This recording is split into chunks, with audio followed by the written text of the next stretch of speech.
Getting America back on track. Members of the Biden administration tour the country to sell their multi-trillion-dollar spending plans. Police reform. Lawmakers debate the best strategy to improve law enforcement. Vatican rules. Pope Francis clarifies the accountability for cardinals and bishops.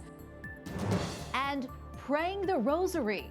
How the Holy Father is appealing for an end of the coronavirus pandemic. On EWTN News Nightly for Friday, April 30th, 2021.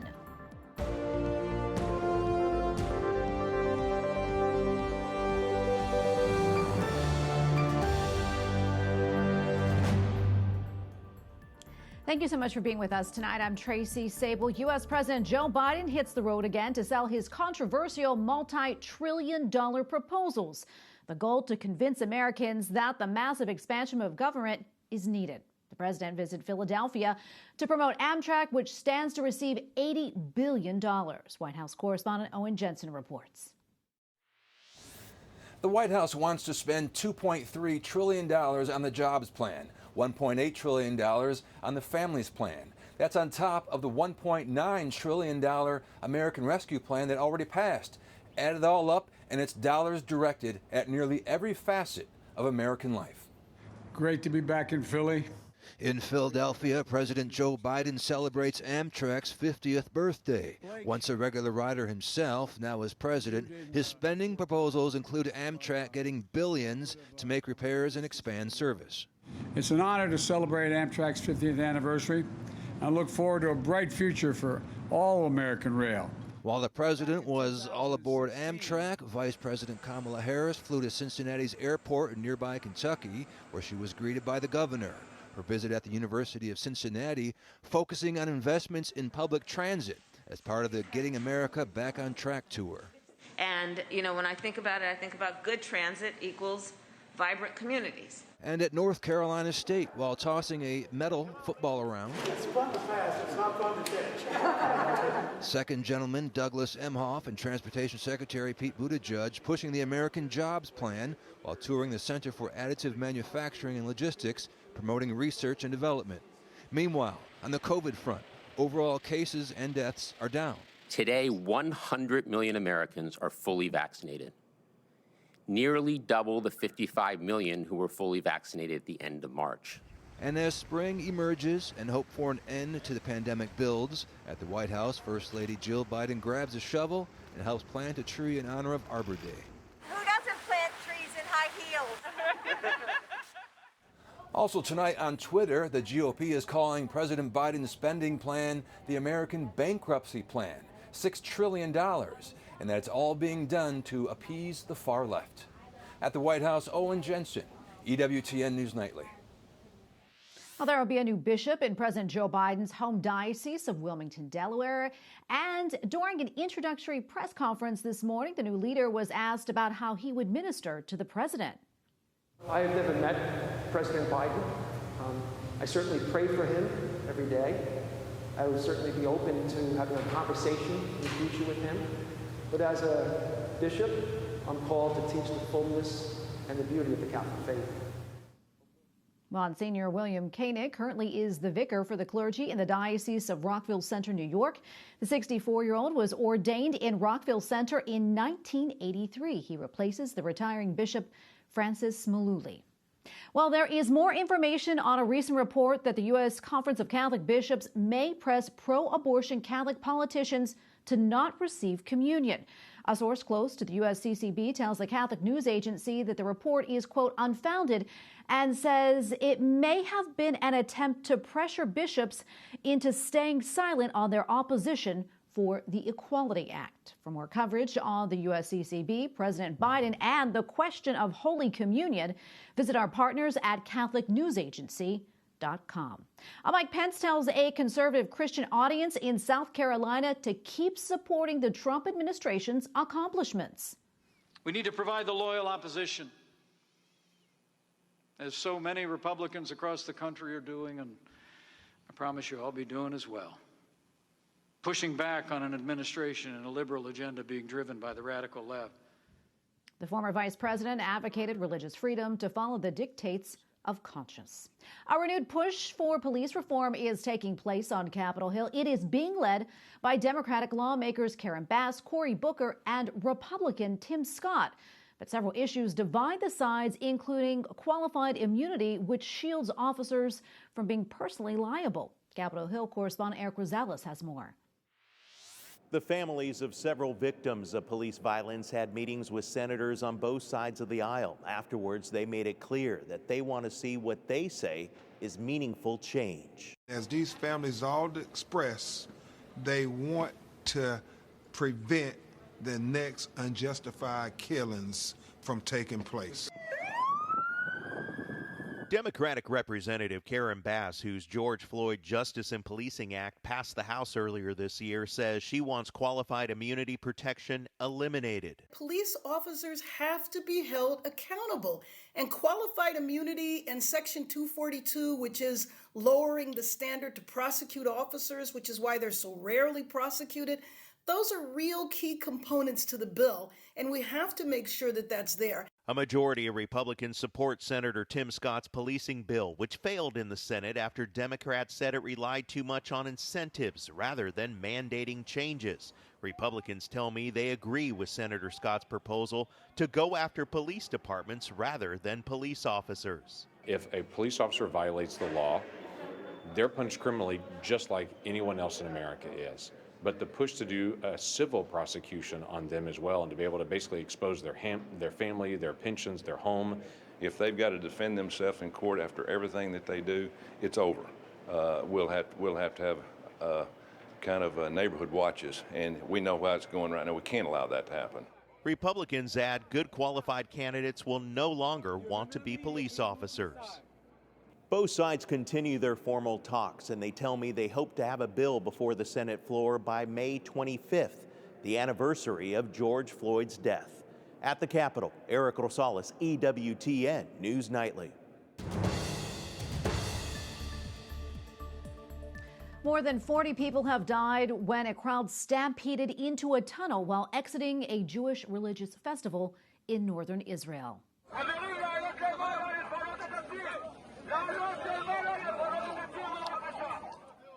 It happened as some 100,000 Orthodox were gathered at Mount Meron for their annual celebration of a second-century mystic. Prime Minister Benjamin Netanyahu joined blood donors for the victims. He declared Sunday a national day of mourning. The United States has joined a global expression of condolence for the deaths. Pope Francis says a judicial law today allowing Vatican cardinals and bishops to be tried by the Vatican Tribunal. Prior to this law, criminal trials of cardinals and bishops were judged by other cardinals. Now, prosecutions will be handed over to the Vatican Tribunal with the Pope's consent to proceed with investigations. Pope Francis said all men are created by God, and therefore it is necessary to hold everyone equal under the law. A UNICEF spokeswoman says Uganda is working to provide coronavirus vaccines for people in its remote rural regions. We are strengthening our risk communication and community engagement to see that areas that are hard to reach, even those that are not hard to reach, but where people have not been responding to go for the vaccination. Uganda's coronavirus vaccination campaign began in mid-March to reach more than 20 million people. All people in Athens have started returning to shops as Greece prepares for Orthodox Easter. Churches will hold services, but with far fewer worshipers due to the coronavirus social distancing restrictions. The traditional Easter vigil will end at 9 p.m. instead of midnight. Across France today, people paid tribute to a police official killed in an attack last week.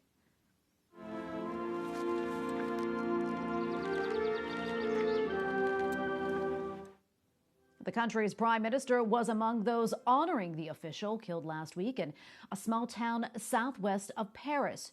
Prime Minister Jean Castex called the strike, quote, barbaric. The suspect, a supporter of ISIS, was later killed by police. Coming up, an encouraging example. Learn more about St. Joseph the Worker.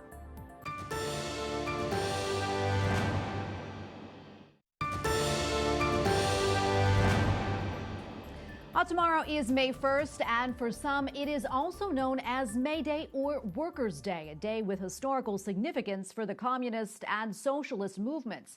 The Catholic Church has delivered several responses to that. The most decisive came back in 1955. And to tell us more about that is Dr. Paul Kengor, professor of political science at Grove City College in Pennsylvania and author of The Devil and Karl Marx. Dr. Kengor, welcome back. Always so great to be with you. Let's talk a little bit more about May Day, its origins, and specifically what the Catholic Church did back in 1955 to address communism and why. Yeah, good to be with you, Tracy. Yeah, it was really a remarkable move by Pope Pius XII. So the first real kind of May Day, as it's known today in the secular West, as a workers' movement and connected to socialists, went back to May 1st, 1889, and it was done by the International Socialists. It became the International Workers' Day, and the communists immediately appropriated that, exploited it. When the Bolsheviks took over in Russia in 1917, they turned it into kind of their annual high holy day, right? If they had an ideological calendar, that was sort of the sacred feast day, May Day. And to this day, tomorrow, if you check websites of Communist Party USA, the Socialist Workers Party, People's World, they're all celebrating it. There are big marches planned in Los Angeles, different cities around the United States, in the West. And so that had really, really intensified 1910s, 20s, 30s, 40s, and 50s. And Pope Pius XII responded to that by, on May 1st, 1955, declaring St. Joseph as the patron of workers. And it was really significant there, Tracy, because what he was saying was, look, the ideal model for the worker is not atheistic communism. It's not this strict materialism that denies the supernatural. Really, the ideal image for the worker is St. Joseph, what Pope John Paul II would call the Custos, the guardian of the Redeemer. So kind of elevated the vision of the worker to something beyond just the material in this world, but a higher vision of man, of woman, and of the worker. We talked about 1955, but I know there's also other examples of when the church kind of took a stand on socialism or communism. What more can you tell us about that, and also why the church is so opposed to those movements? Yeah, it really went back to 1846 with Pope Pius IX, who published an encyclical that year called Qui Pluribus, which warned how devastating communism and socialism would be. And that extended up through Leo XIII, Pius X, Pius XI, Benedict XV. Pius XI is the one who did Quadragesimo Anno, which said that one cannot be at the same time a socialist and a Catholic. He said the idea of Christian socialism is a contradiction, an oxymoron. So he condemned it in 1931. And again, that's not just communism, but also socialism. And according to Marxist-Leninist theory, socialism is the final transitionary step to communism. And then in 1937, the church under, this was again Pius XI, issued Divini Redemptoris, which referred to communism as a satanic scourge, and said that what the church is battling with socialism and communism is an evil of the spiritual order, not just the economic order. And importantly there, in 1937, for that encyclical, that's when the church first really invoked Joseph in that encyclical. And then Pius XII, who the communists would eventually smear as Hitler's Pope, they created that phrase, that slander of Pius XII, Hitler's Pope. He, on May 1st, 1955, brought it up a notch and said, St. Joseph is the patron of workers. And for every May Day, you should celebrate not the socialist worker, but St. Joseph the worker. Yeah, now we don't have a lot of time left, but I want to get to this. You wrote an article that was in EWTN's National Catholic Register, and you talked a little bit more, about that when it also noted, when it comes to spiritual order. One of the things you said, which I really loved, you said, quote, look up to Joseph, not down to Marx. Can you quickly talk to us about that?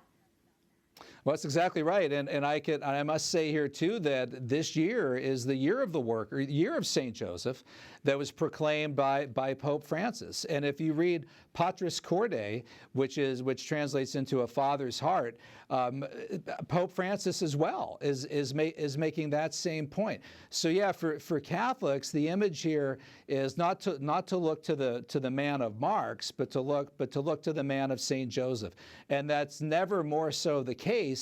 Not just May 1st, 1955, but this year, 2021, which is ironically and quite fittingly, quite poignantly, the year of Saint Joseph.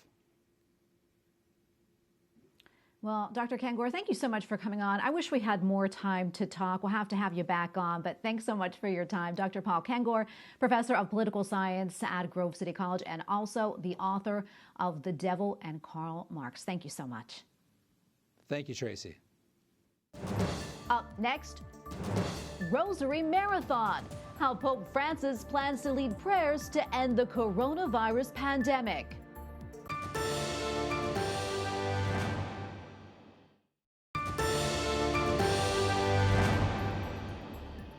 A conference set to begin tomorrow, both in person and virtually, will examine the importance of Our Lady of Guadalupe. Our Lady of Guadalupe in Mexico has spawned many works in both Spanish and English, including music, writing, and prayers. And now the conference, called Guadalupe at the Break of Dawn, will feature lectures from theologians, art historians, and musicians looking at its history and importance. And joining us now is Father Dorian Llywelyn, president of the Institute for Advanced Catholic Studies at the University of Southern California. Father Dorian, welcome to the show. Great to have you on.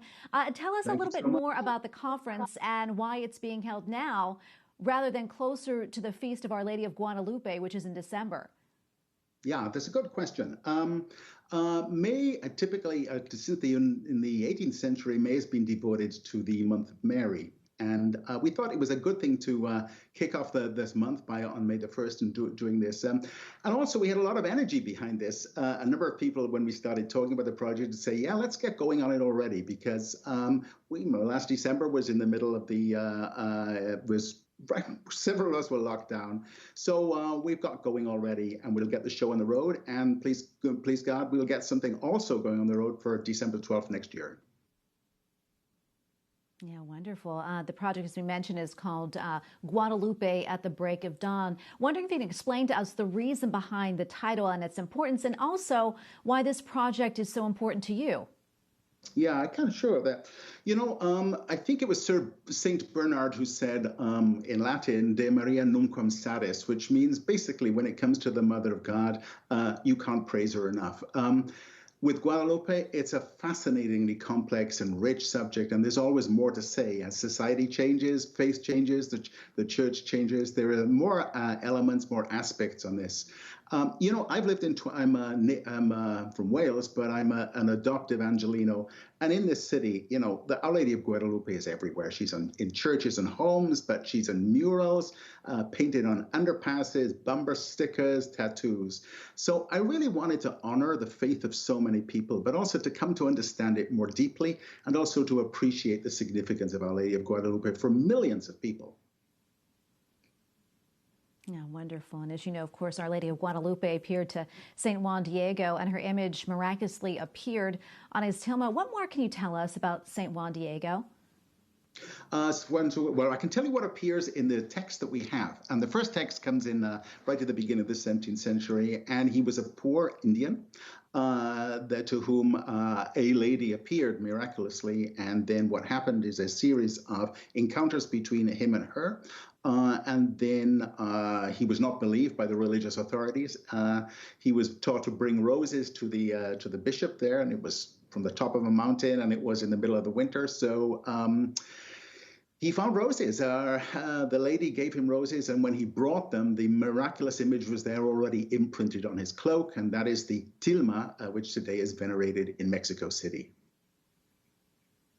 Yeah, it's such a beautiful story. If folks are interested, where can they find out more information about the conference and, of course, Our Lady of Guadalupe? All right, this is easy. First of all, you can Google Guadalupe, USC. You can also go to the website, which is iacs.usc.edu. You can also find us on Facebook and Twitter and Instagram. That's at IACSUSC. You can find the information, and also you can register for the 3 webinars on Saturday, tomorrow. Wonderful. And Father, before I let you go, anything that you'd like to mention to our viewers about the project that maybe we didn't talk about? Yeah, just to say that I think that it's rare to get people from all these different backgrounds talking together. You know, we have an art historian, a musician, people who understand politics and culture, as well as theologians like myself. I think we've all got something to learn. We've all got something to say. It takes a lot of people to understand deeply. And sometimes when we get opinions which are different from our own, it can help us look at our own convictions, our own passions, our own faith in a new and refreshing way. Well, Father, thank you so much for your time today and talking more about this project with us. We appreciate it. Father Dorian Llywelyn, president of the Institute for Advanced Catholic Studies at the University of Southern California. Thank you again.